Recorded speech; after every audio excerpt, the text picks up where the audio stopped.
So step one in the process is to determine who is my competitor. And the interesting thing is not necessarily everybody in your industry is your competitor.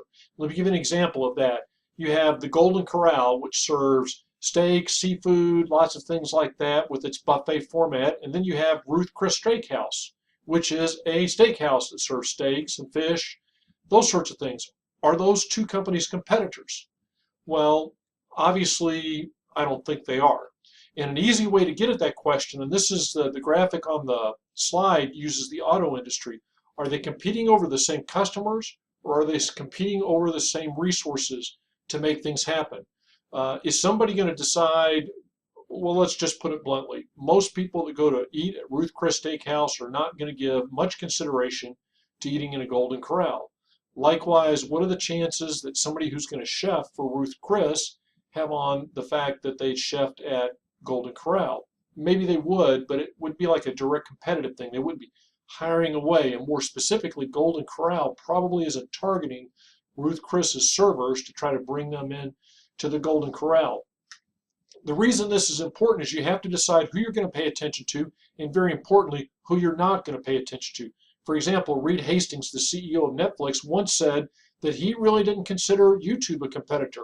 He said, yes, it's a video site. Yes, people go there for entertainment, but they have a very different business model, and we think users view us very differently, so we don't feel like we're in competition with them.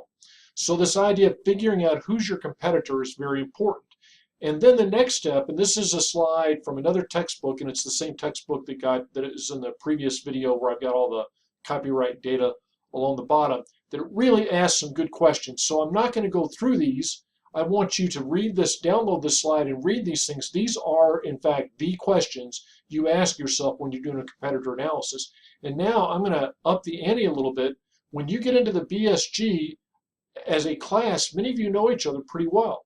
You know each other's personalities, you know each other's tendencies, and you're going to have to factor that into what people are going to do in BSG, because guess what? They didn't change overnight. If they're kind of a bold risk taker, they may take bolder risks in BSG. If they're not at all a risk taker, very play it safe kind of person, you're probably going to see the same in BSG. If they're not very analytical, they're probably not going to be very analytical in BSG.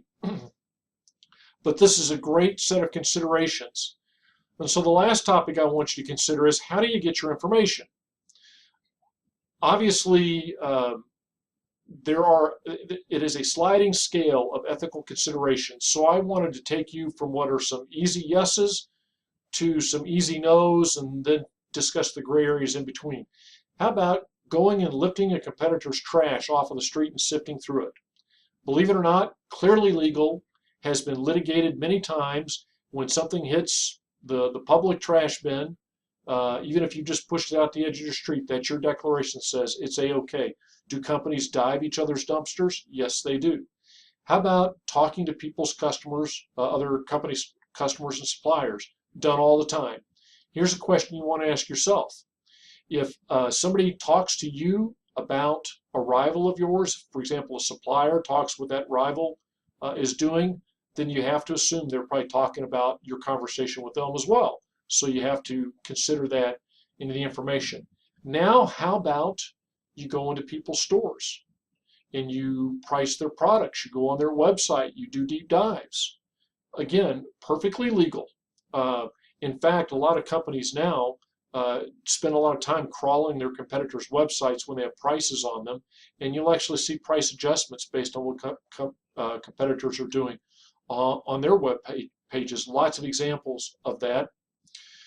Now you start to get into the really difficult part. How about going in and chatting up their employees in the store? Again, it's frequently done. Often companies will hire third parties to do it to give them that plausible deniability, but it's just kind of like cloak and dagger spying. Without breaking the law, if somebody's willing to volunteer information, they'll take it. They're very careful to say we don't misrepresent what we're doing, but we don't tell them what we're doing either. And companies learn a surprising amount about their competitors. Bill Gates said he kept a pretty close eye on what Google was doing, and the way he did that is he went to their job board and saw what kind of jobs they were advertising for. Because when he saw what types of jobs they were trying to fill, he knew where they were trying to take the company. And so that gets down to the next thing. Are you willing to send an employee to a competitor on a fake interview. To me personally, that crosses my ethical lines. I would not do that. It's not clearly illegal, probably done somewhat. So again, something for you to consider when you're interviewing with someone from one of your rivals, what could be happening there. The next bullet, hiring away their superstar employees. This is a mixed message. Yes, it is absolutely legal to do that. However, it is illegal to do that for the purposes of mining them for information about their competitors. Several big lawsuits have gone down on this. They rarely are tried. They usually go to some sort of a settlement. But you can hire away your customers' employees, but not for the purposes of milking them for information. And lastly, how about if you're visiting a customer and in the meeting just before yours, it turns out your rival was in pitching your customer on their proposal to meet the customer's needs. They goofed up and left it on the desk in the conference room. You're told to go into the conference room and wait for your meeting, and so nobody's there. Can you pick that thing up and start flipping through it and making copies? No, again, that's actually illegal.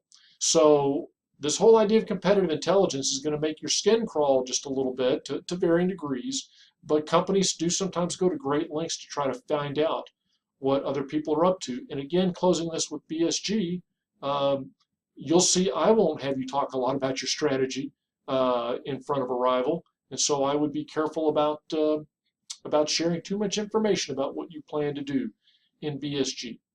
Next up, we're going to talk about the bigger picture of how companies take this competitor analysis and go to work.